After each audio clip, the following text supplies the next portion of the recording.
completed it. But the story is quite simple. I was young. I was in 3rd grade, and there was these 2 5th graders who used to pick on me. And I understand how being a kid, how being picked on can like affect you. Like it's all I thought about in class. I couldn't concentrate in school, nothing. Because every single time I was on the bus, they were behind me, they'd throw things at me, they'd pick on me, and because they were bigger than me, I was scared.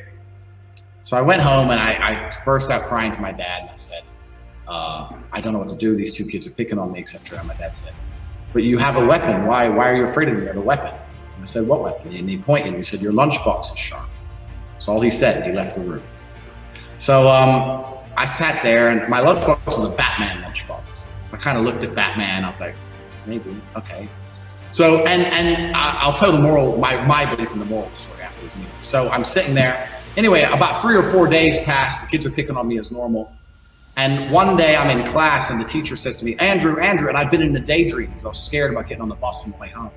And the teacher told me off for not paying attention in class. And that kind of flipped me over the edge. So I was like, oh, so now the teacher's yelling at me because I'm worried about these fuckers. And I started to like really feel like crying, you know, when you're a kid and you're holding me in. So that was at the end of school. So when I got on the bus, I was already on the edge.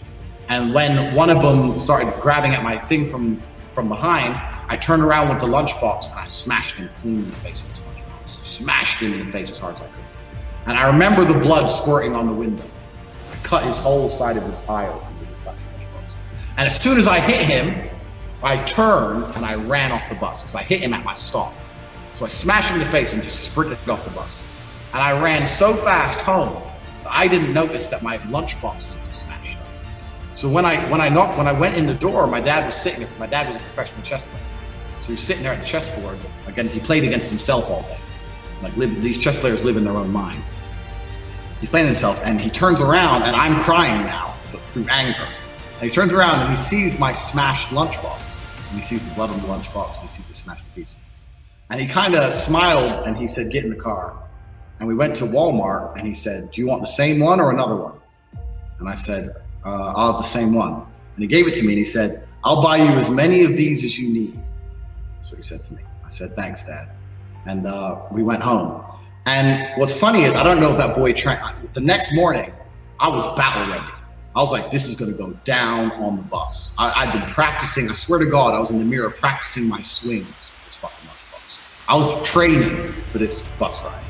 And when I got on the bus, I don't know if the kid got transferred schools. I don't know what happened, but obviously he needed stitches, but I cut him up. I never saw that child again.